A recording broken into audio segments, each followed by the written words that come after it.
പൗരത്വ നിയമ ഭേദഗതിയിൽ വിജ്ഞാപനമിറക്കി കേന്ദ്ര സർക്കാർ. പാകിസ്ഥാൻ, ബംഗ്ലാദേശ്, അഫ്ഗാനിസ്ഥാൻ എന്നീ രാജ്യങ്ങളിലെ 6 ന്യൂനപക്ഷ മതവിഭാഗത്തിൽപ്പെട്ടവർക്ക് പൗരത്വം നൽകുന്നതിനുള്ള നടപടികളാണ് കേന്ദ്രം ആരംഭിച്ചിരിക്കുന്നത്. 2019 പാർലമെന്റ് നിയമം പാസാക്കിയത്.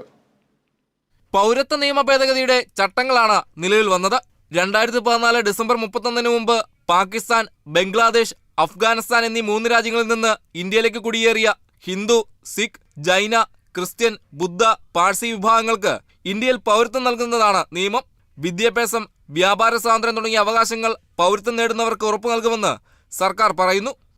സാമൂഹിക അവകാശങ്ങൾ നിലനിർത്തും. പൗരത്വത്തിനുള്ള അപേക്ഷകൾ കേന്ദ്ര ആഭ്യന്തര മന്ത്രാലയം ഉടൻ സ്വീകരിച്ചു തുടങ്ങും. ഇതിനായി പ്രത്യേകം വെബ് പോർട്ടൽ തയ്യാറാക്കുമെന്നും കേന്ദ്രം വ്യക്തമാക്കുന്നു.